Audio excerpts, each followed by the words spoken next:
Stay in competition, be stronger, get your nails did, get your promotion, and rally for women's rights. Allow others to raise your children so you can blame the system that they didn't turn out as wonderful as they could have. Turn to the government. Vote your way to happiness. This time we're in contains a message, and I believe it's a perfect time for modern women to reflect on who they really are, what our natural place is, the natural order that brings peace and fulfillment to ourselves, our families, our communities, and our wonderful men.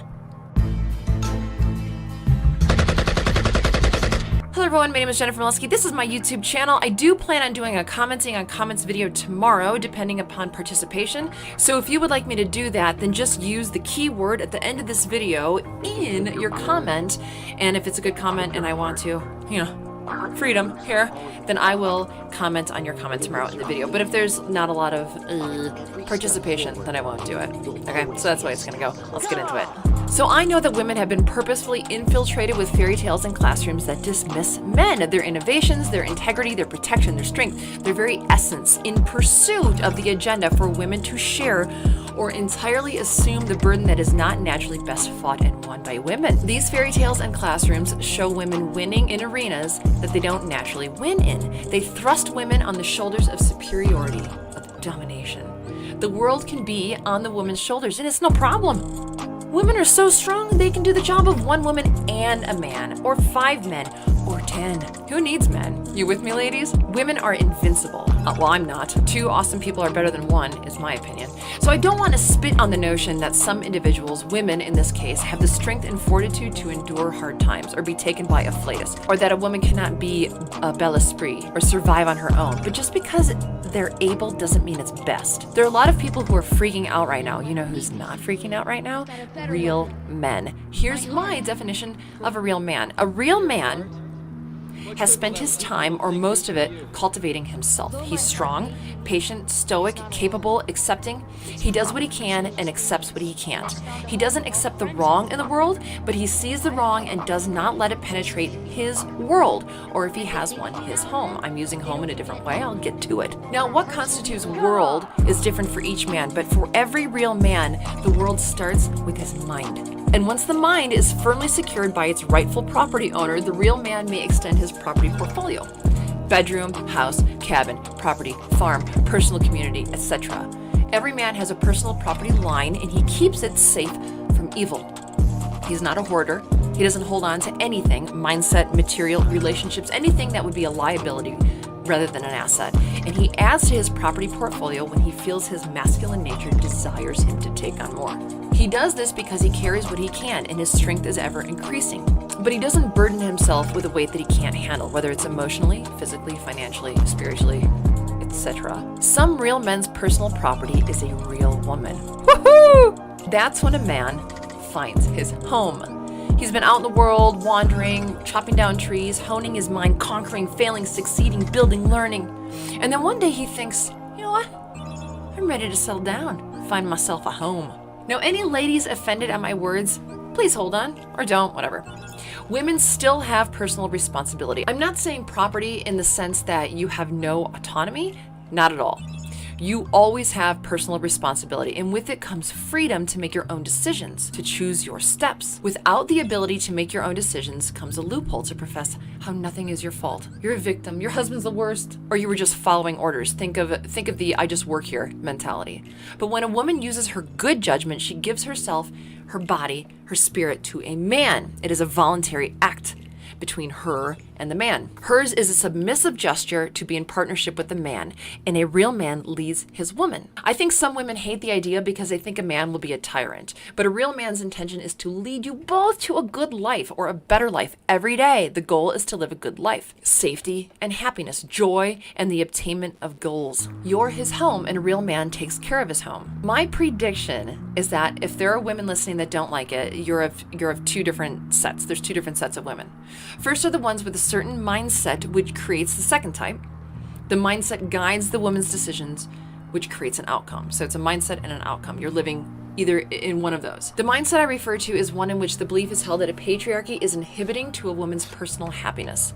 That patriarchy hurts women, not helps. That patriarchy must be eradicated. That women must show men who's boss, and it's women. It's a mindset of competition. It's pretty much dick envy. This mindset leads to the outcome. Women who have chosen to partner up with a man, not a real man, but the kind of man they had professed to want, the kind of man they sought out, the kind of man who wants a woman to dominate them. They want the woman to wear the pants. These women choose poorly and suffer the consequences. They don't respect their weak man. But keep in mind, those men are suffering too. That's where a lot of people are right now, hence this video topic. These women suffer from building their minds and life on a false reality. It's faulty construction. They've learned how to build a house from a glass blower. They follow the advice and end up in a weak glass house. Life is fragile, so the shelter in your home should not be. I find it amazing how many women repel the idea of loving one man, working hard with and for one man, yet give their devotion and trust to a government. Some women choose to believe in one, tens, hundreds, or thousands of people having their back, your back, instead of believing in one man. Why? I'm beginning to think that women have suffered such a blow from feminism that they honestly don't know how to add real value to the world or to a relationship. And I think my theory is exhibited all around. So my loose theory is that because women forgot or outright dismiss how they can add value to their relationships, they fear that if a real man found out who they were, he wouldn't want to have their back. The government, on the other hand, doesn't know them, not personally. So do you think that's why some women depend on government? Because in order to have support, they mustn't be truly known? Perhaps they hide behind the notion that they're worthy of support, that they're a good person who's worth being saved, as long as it's by someone who doesn't know them. If that makes you upset, it might be worth taking a deep dive into who you really are and what you really provide. Oh, but wait, I know. The government doesn't just have your back, it's the nation's back. They're looking out for everyone. Okay, fine. If that brings you comfort, fine. But the only way people really look at the world is through their own lens.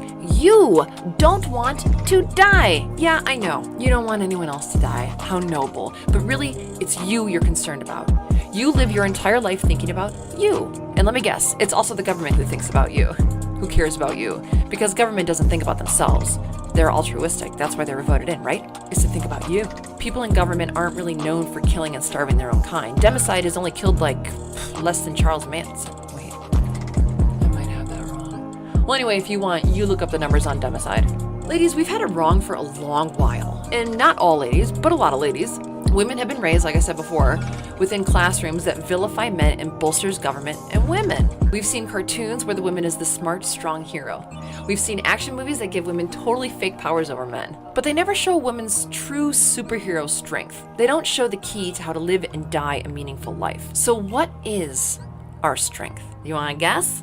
It's femininity. Let's play the worst case scenario game. Okay, let's say shit goes down, like serious shortages, fighting individuals, banding together. So feminists, or any ladies who have stated that they want total equality, for the strong independent proclaimers, do you really want an equal fight with a bad man?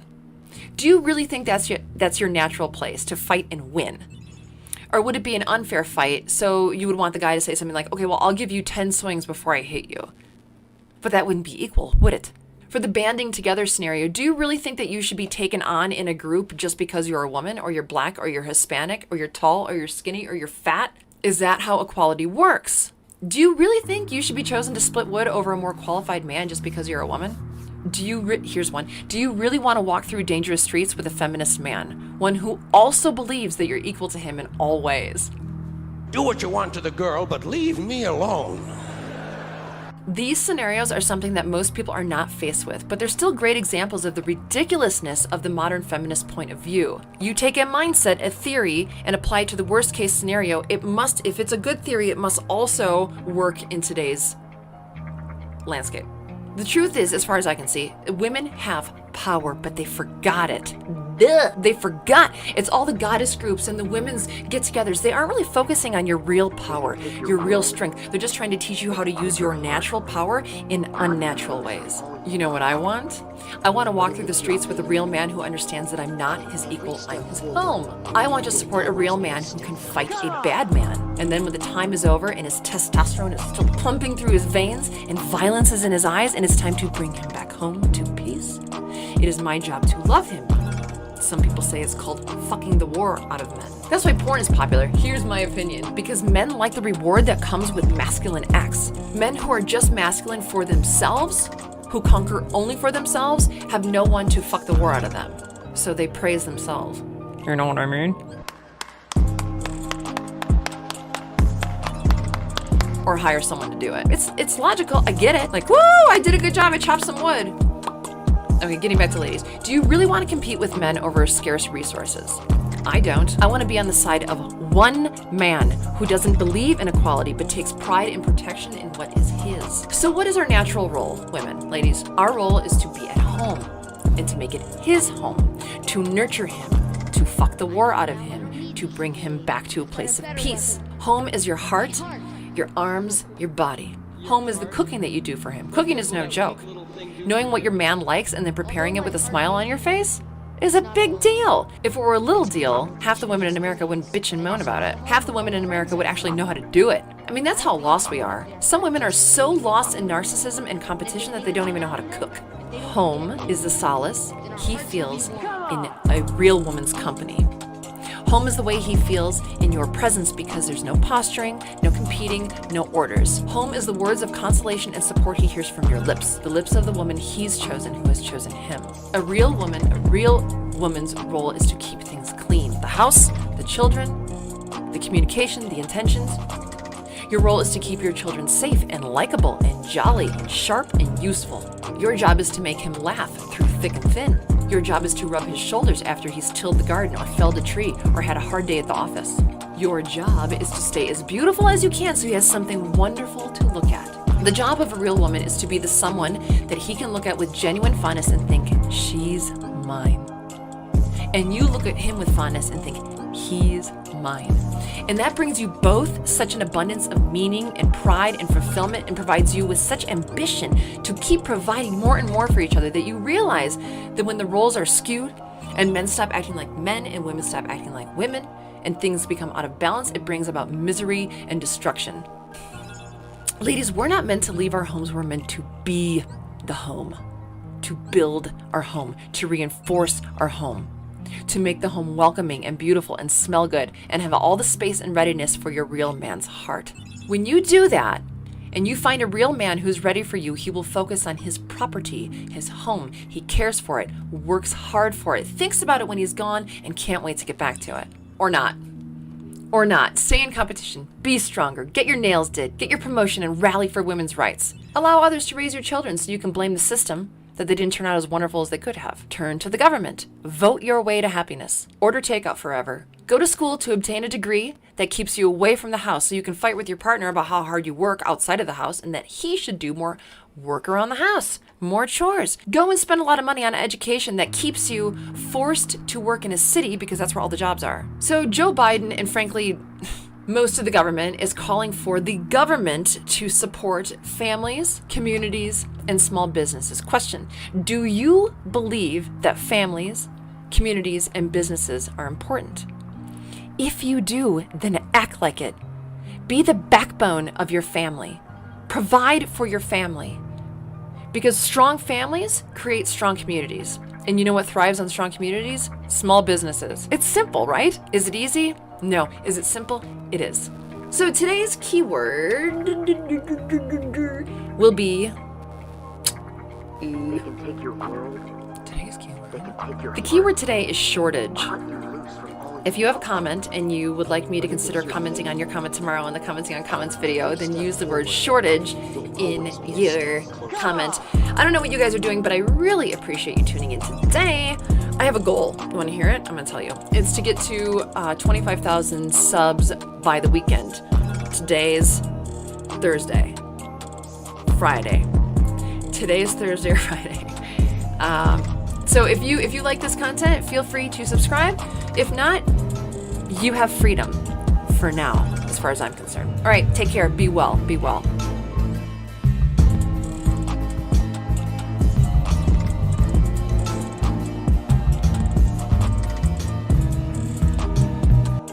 My thoughts on rape and suicide.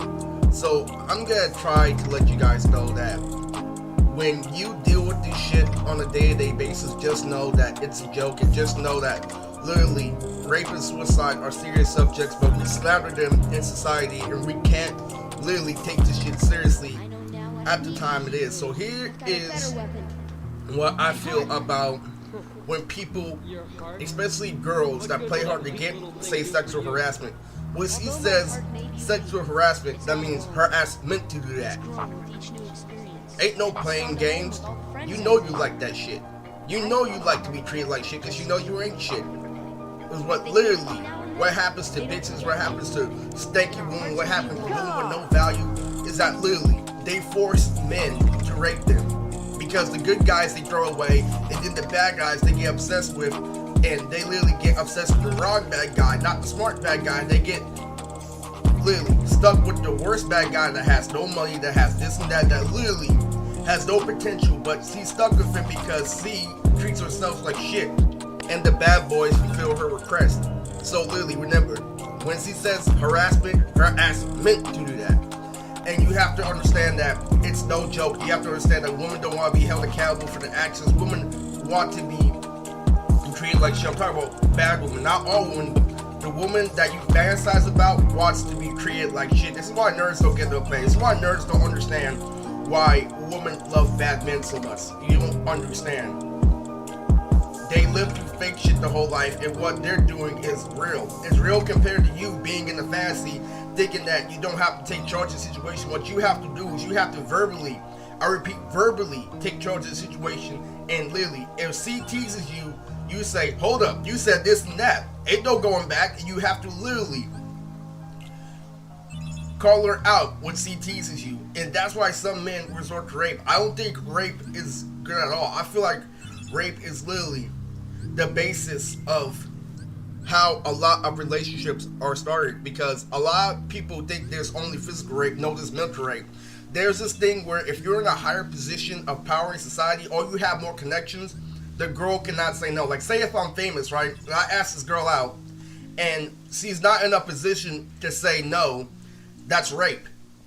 If you are in a better position, if you literally have more clout than her, if you literally know the deal and know how crazy this shit is, and she literally isn't in a position to say no, or say if it's not forced, but say if she knows she's gonna be made fun of if she doesn't go out with you, that is still rape. When you control the situation to a point where they have no way out, that's still rape. Even if it's not physical, if you've been put in a situation that literally there's no other perspective but to say yes, then it's rape. I've been put in that position many, many times all throughout high school. They keep on telling me, oh, be appreciative for what you had, while I know the grass is greener on the other side. That's rape. When you literally force somebody to think some way, oh, everybody is improving but you have no tools, but you don't know that you have no tools because they're keeping the tools away from you, it's rape. When you destroy somebody's perspective, when there's no options, it's rape. You have to understand that. When you horrify somebody, when you give somebody no option, it's rape. That's literally physical, mental, no way out, that's rape. It could be with perspective, it could be physical, but literally you have to understand that controlling a situation to a point where somebody can only view things one way, and when somebody's forced to submit, is rape. Even if the guy's right, even if literally he does everything right and you're in charge, it's rape.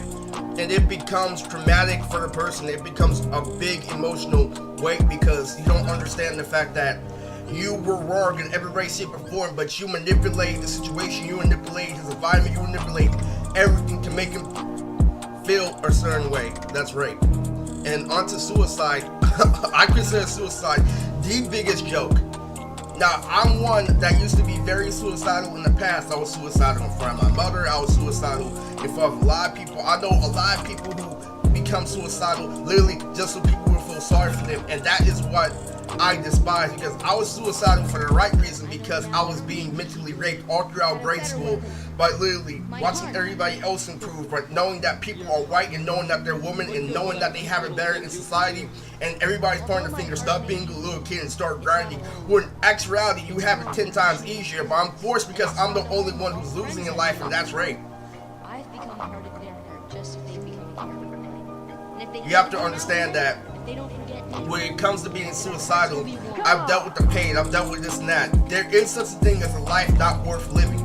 I don't care if you're suicidal. If you're not doing anything about it, then you literally should just die. I was doing something about it. I was stepping my game up in high school. I didn't know what to do. So guess what happened? When I stopped being suicidal, when I dealt with the toxic masculinity, when I listened to constructive criticism, everybody else became suicidal. And I do not feel sorry for them. I will not feel sorry for the fact that you faked it throughout your entire life in high school, making me think that you were not a virgin when you were the biggest virgin of all time. Once I've realized that they've been living life a lie, and once I've realized that they become suicidal at even older ages, it's really just my reckoning. Now, I don't consider suicide a joke as a whole, because I know people who used to go on online forums that literally used to get trolled, used to get bullied, used to have this and that, and suicide is no laughing matter. But it becomes a laughing matter when you know you're wrong, and you know you literally put somebody through hell, and you are suffering karma, and you try to deny that you have karma, and you blame the other person for not accepting responsibility when you're the one who manipulated the situation, when you have to admit you're wrong, and you still don't admit you're wrong. Whenever I was suicidal, in front of my mom, in front of everything, I still felt guilt. But I was living one-dimensionally to a point where I was forced to do the same thing over and over again. Not just due to muscle memory, but because literally that's humanly impossible for you not to feel suicidal every single day. I'm not putting people in the same position. There's no fucking perspective. You're wrong every way, shape, and form. It's like, oh, Eris plays video games today. Oh, Eris is just this and that. And literally, what happens is when I pull a girl on the streets, they become suicidal. He starts stabbing himself, this and that. It's like, oh, it's your fault for talking shit and not backing it up with your actions. What their mom tells them every single time they're suicidal. I'm like, I used to be in your position. Grow the fuck up. You grow the fuck up. You're the one who just plays video games. Okay, well, you're the one who's literally trying to manipulate my environment. You're in charge, or you shouldn't be, and you know it. You're in charge of shit that doesn't matter, literally. I know a whole bunch of ex-gangsters that literally get broken jobs, literally construction jobs, and they're telling me to step my game up when you have a deadbeat job. While they're being suicidal, while they're doing this and that, while they're having concussions, literally. And I laugh. Do you know why I laugh at them? There was this guy when I was at Home Depot that cut all of his fingers off when he tried to talk shit saying that I didn't have a baby mama. And then he saw her and he's all like, oh my god, Eris actually isn't a virgin. And he cut every single one of his fingers off. And you know what I did? I looked at him and I'm like, oh, okay. I ignored this shit, and literally, it was like it never happened. I'm sorry, nerds, but the grass is greener on the other side of the field. You think I'm gonna feel sorry for you when I have that big ass to come home to? I get to fuck that, and you don't. But Eris, you're horrible. What you did to me in high school was horrible. Maybe if I didn't have a foundation of good, maybe if I wasn't a good person my whole entire life, and you literally treated me like shit throughout my entire life, and literally receive karma and then try to act like I'm the bad guy. I got rewarded and you did because I was nice and you weren't. I'm not gonna feel sorry for you. I'm not gonna be thinking about you for a second when I'm clapping that ass. I'm sorry. I feel no remorse for people who know they're wrong. And that was the best part, is that I was being a good person when I was suicidal, and then I realized, you know what? You have to fight back in life. You have to literally kick life's ass. I was put in a position where literally there's no perspective, where they know they're wrong, when they know I have the skills to get a job, but every single job due to MGTOW will send me up for sexual harassment. So I'm like, you know what? I'ma just not participate in this stupid ass fuckery. And they literally got the message. They're trying to say, no, this bullshit situation. Like, nope, your actions are too repetitive for me to believe you. And then they become suicidal because they go to their jobs and they can't pull any other woman that I could pull out the jobs. But it's all like, that is why you always try to set me up. So, I don't feel sorry for you. You're fucking evil. This is what you deserve. If you're fucking weak, if you're doing suicide as an attempt for people to feel sorry for you, you might as well just die. That's how I view life. I view it because when I was suicidal is when I still cared for the other person. I just wanted them to finally tell me the truth, and she wasn't telling me the truth, and nobody was telling me the fucking truth about how to get girls and how to get better. I had to figure it out on my own. You guys have all the help and more. You guys actually have a functional family, and you still are suicidal. Why? Because you lie to yourself 24/7. So there was this one guy who I got famous with. We did something at a public place, and we got tons and tons of clout from him. So I talked to this guy, and literally, me and him literally were the best of friends. And so literally, so I could tell that he was in the anime, that he had a mental condition, and I didn't care. I've been there, done that. So here's what happened. So literally, this guy literally on his Instagram shit was all like, I want to commit suicide. And so I talked to him. I'm like, is it because of your toxic boss? He's like, No, it's my toxic mom. So you know what I did with him? I didn't sugarcoat anything. I'm like, fuck that. Don't be a bitch. You think I felt sorry for him? No, I gave him exactly what the fuck he needed to hear. I didn't sugarcoat anything. I didn't let him think this. I didn't let him think that. I gave him straight up what the fuck you have to be. I'm like, you have to be stronger than her. I'm only saying that because I care. That is how you deal with people. That is how you deal with life.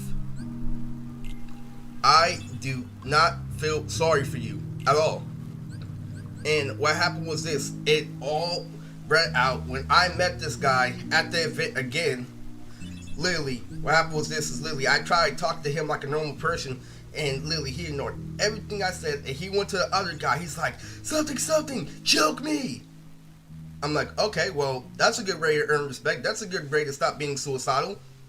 Asking your friend that's going to save you from yourself to choke you, alright. I get it. So the biggest lesson in this is actually take life seriously. I've actually still had thoughts of being suicidal when everything was going my way, because literally the stupidest people are in charge where they shouldn't be. Literally, suicidal is something you can't escape in life. I was having thoughts of suicide. If I didn't have a lot to fall back on, literally everything I worked hard for was being defeated. Because it doesn't matter if I work hard for my career. It doesn't matter if I beat you in every way, shape, or form. If you're in charge on paper, you get to do whatever you want. But that's why you hurt inside. You're mad because I'm not hurt inside. I have the full perspective. I know what the fuck you're going through. You're a chronic ranker, but you're a boss on paper. I literally felt so fucking bad because I couldn't get a single job because I didn't feel like dealing with bullshit. And literally, nobody else is dealing with bullshit. That's why MGTOW took over. That's why COVID-19 took over. That's why literally we have a solid excuse to why we're not going to be set up for sexual harassment. Remember, harassment to that, which is why I don't join any job today, which is why I became a boss. This is why I get my own shit. And this is why you guys are fucking idiots. I don't feel sorry for anybody who literally doesn't even give themselves a chance to win. I gave myself a chance to win over and over again, but you know what? They kept on abusing the fact that they were in charge. And so what happened was this, is like, I felt like I'm like, you know what? I'm not gonna defeat the purpose of everything I fucking do. It's one thing if you hack my video game while I'm playing and I know that you're being a piece of shit and that's why I get to laugh at you. It's another thing when you take my rights away as a human being, which is what was happening.